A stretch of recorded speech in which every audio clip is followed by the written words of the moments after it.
हरिओम.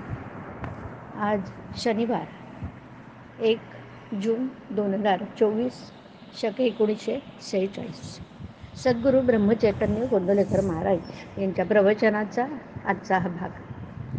करतेपणा टाकणे हाच परमार्थ. दोरीला जो साप म्हणून समजला तो बद्ध, पण दोरीला दोरी म्हणून ज्यांनी ओळखलं तो मुक्त समजावा. देही मी नव्हे हे ज्याला समजलं तो मुक्तच ना. सत्य ज्ञान करून घेणं म्हणजेच मुक्तावस्था आहे. बद्ध दशा आम्ही निर्माण केली. काळजी, तळमळ आणि दुःख ही बद्धपणाची लक्षणं आहेत. तर कोणत्याही परिस्थितीत आनंदात राहणं हे मुक्तपणाचं लक्षण आहे. जागं होणं म्हणजे मुक्त दशेला येणं आहे. माझं माझ्याजवळच आहे, पण ते ठाऊक नाहीसं झालं आहे.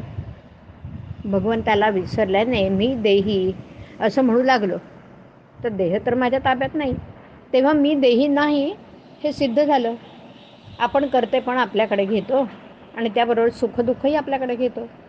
मला सुख नाही आणि दुःखही नाही असं ज्याला वाटेल तो मुक्त समजावा.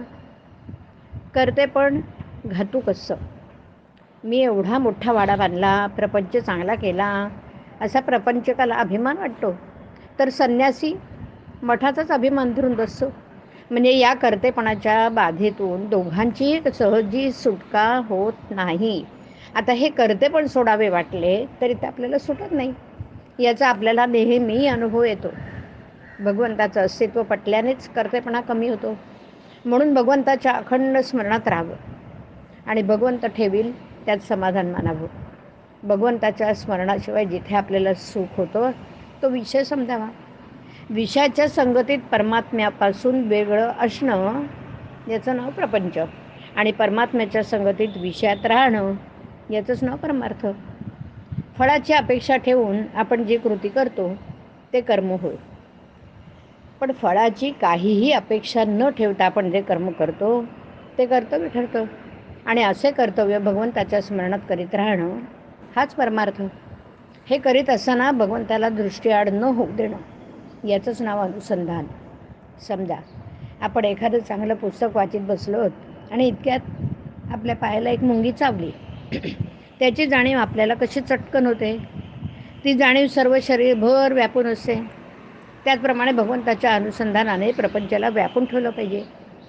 प्रपंचातला कोणताही उद्योग करताना अनुसंधान टिकवावं. अनुसंधानाचा अभ्यास करावा. भगवंताचं अनुसंधान आपल्याला भगवंताकडे घेऊन जातं. मी अनुसंधान टिकवीन असा मनाचा निश्चय करावा. आपल्या कर्तव्याला न विसरावे आणि भगवंताचं अनुसंधान राखावे. हरिओम.